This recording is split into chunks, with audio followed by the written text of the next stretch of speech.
Bueno, como les decía en el video de ayer, vamos a empezar a ver transgénicos. Entonces, en la página 226 de sus libros está el cuadro de inicio. Por favor, Sote, quiero que lo intenten contestar antes de ver el video. Y ya después de ver el video, pues ya corrigen o lo que sea, si es necesario. Y va a ser parte de su tarea, por favor, mandar el cuadro corregido. Entonces, hemos estado aprendiendo sobre lo que son los organismos transgénicos o los organismos genéticamente modificados. Como les dije, la base de un organismo transgénico es la implantación o la sustitución de algunos genes dentro del ADN. Es decir, bueno, como ya vimos, ¿no? Tenemos todo el ADN.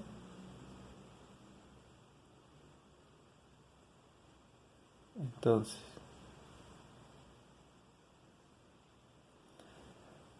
cuando estamos hablando de transgénicos, de organismos genéticamente modificados, normalmente para poder meter un pedacito de ADN que queremos, necesitamos un vector o alguien más que pueda meter ese pedazo de ADN a la cadena de ADN. Entonces, normalmente se utilizan bacterias. La que más se ha utilizado hasta el momento es la E. coli. Que sí, ya hemos hablado de la E. coli. Produce la enfermedad del cólera. Es bastante dañina para nosotros como seres humanos.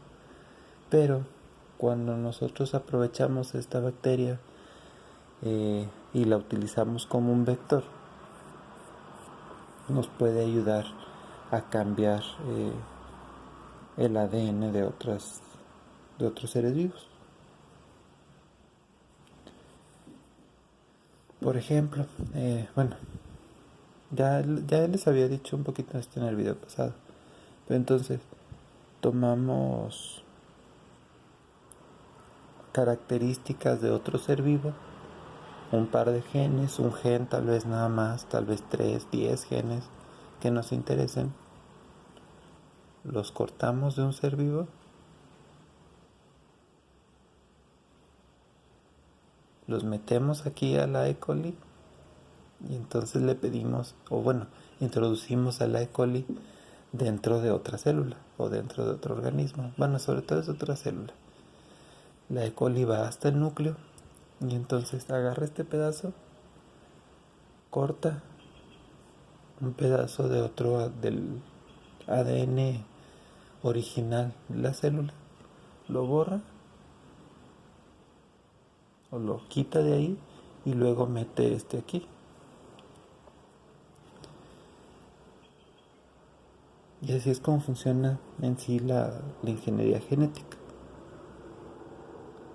sustituyendo algunos pedacitos de ADN que nos van a permitir darle ciertas características a los seres vivos que utilizamos, como el del cuadro de inicio, que es un arroz, para que sean más agradables, para que resistan plagas, para que sean más nutritivos, para que duren más tiempo verdes en el anaquel,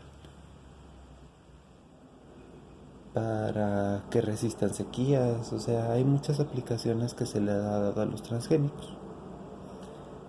Ahora, por ejemplo, otra aplicación que se le ha dado a los transgénicos es la producción de insulina. Si hemos hablado de la insulina es esa hormona que regula o que ayuda a regular los niveles de azúcar en el cuerpo, de glucosa en la sangre. Entonces, para poderlos producir, lo que se hizo fue modificar algunas características de los cerdos para que los cerdos produjeran insulina humana en lugar de insulina de cerdos. Y entonces ya nosotros podemos extraerle a esos cerdos la insulina y utilizarla en seres humanos, porque es insulina humana, no es insulina de cerdos. Por ejemplo, o sea, hay muchas aplicaciones que se le ha dado a los transgénicos, pero también se han hecho experimentos en animales de laboratorio, sobre todo ratones, alimentándolos con transgénicos, y se ha visto que aumenta la posibilidad de cáncer o la incidencia de cáncer, de diferentes tumores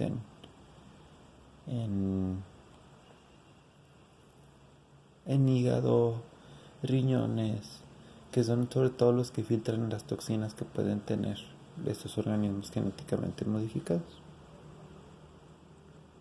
Ok. Entonces, viene otro cuadro ahí abajo de la página 227 y al inicio de la 228. Entonces, por favor, esa va a ser su otra tarea, que contesten las preguntas que vienen ahí sin base en la pequeña lectura que viene en ese cuadro, por favor. Entonces, hasta ahorita tienen 2 tareas. Me se las pongo gráficamente. Es el inicio de la 226 y el cuadro de la 227-228. Por favor, Soti. Eso sería hasta ahorita la tarea y vamos a continuar con los temas. Obviamente, o como sea, también ustedes lo han escuchado, los OMG o OGM también en español. Los organismos genéticamente modificados han generado polémica en cuanto a su uso, porque la gente dice, ok, está bien, tú me estás cambiando ciertas características sobre todo de las plantas que consumimos, pero ¿qué sucede con ellas? O sea, después de que ya produjiste tú en tu pedacito de parcela, ¿qué sucede después con esos organismos genéticamente modificados? Porque aquí teníamos, ¿no? Vamos a decir que es algodón, que también se ha modificado muchas veces el algodón para hacerlo resistente a plagas y a sequías. Entonces, tú tienes esa porción de algodón, pero entonces, ¿qué efectos va a tener en el medio ambiente? O sea, ¿qué le va a pasar a todas esas abejas que vayan a polinizar? ¿Las va a afectar? ¿No las va a afectar? ¿Qué va a pasar con todas, en general, todos los insectos que también se meten aquí a la parcela donde está el organismo genéticamente modificado?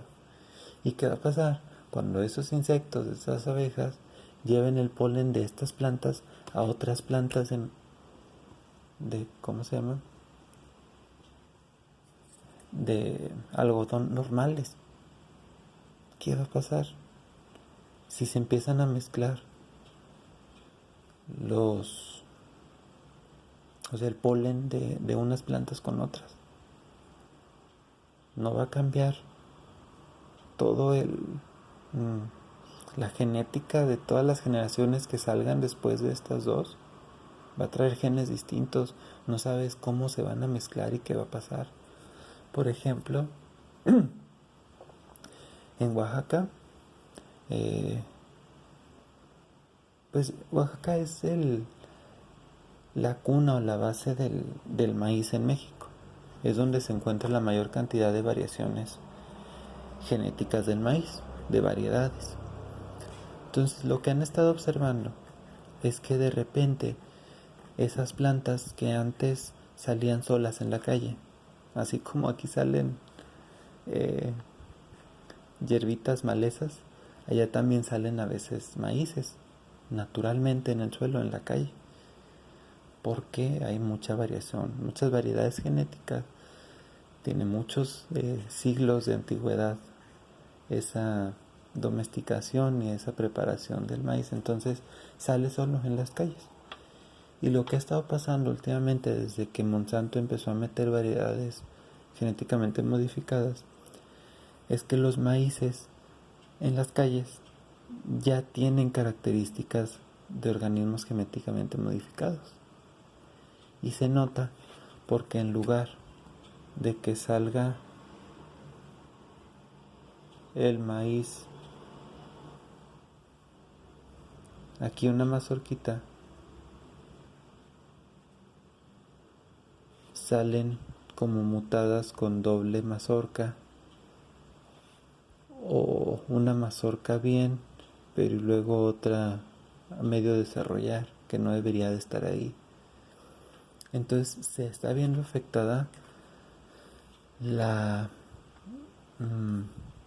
vida silvestre o las variedades silvestres de maíz por esa acción de los organismos genéticamente modificados que hay cerca o que se están produciendo ahí cerca. Entonces algo que tener en cuenta porque perder esa variabilidad genética puede ser catastrófico si se presenta una plaga que solo afecte a un tipo de maíz. Y así en general con todas las plantas. También, como les decía, se han hecho estudios y se ha visto que algunas de las variedades genéticamente modificadas contienen sustancias que son tóxicas para los seres humanos, que pueden producir cáncer, que pueden producir diferentes enfermedades. También se ha visto que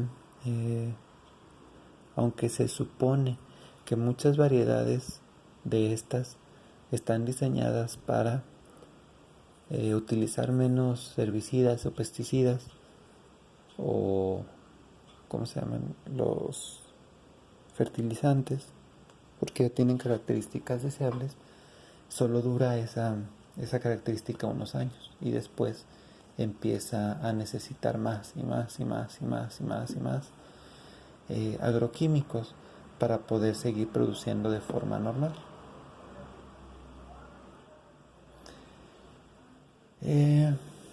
Y bueno, creo que hasta ahí podemos dejarlo, o sea, entender que la presencia de organismos genéticamente modificados amenaza seriamente la variabilidad genética. Y ya vimos la importancia de la variabilidad genética. Ya lo vimos, lo discutimos, el por qué es importante que haya muchos tipos de genes dentro de una misma especie, justamente para ayudar a darle fortaleza a la especie, a que si llega una plaga que solo afecta a un tipo de genes, pueda haber suficientes de otros para aislar a esa enfermedad dentro de solo unos pocos organismos, que es parecido a lo que se está hablando ahorita con la inmunidad de rebaño. O sea, la variabilidad genética te va a proteger como especie de ciertas enfermedades, y eso es muy importante, o ciertas plagas en el caso de las plantas. Y la presencia de organismos genéticamente modificados amenaza esa variabilidad genética. Eso es lo más importante que pueden con lo que pueden quedarse de este tema de los transgénicos. Entonces su tarea son estos dos cuadros, por favor, y lo dejamos hasta ahí.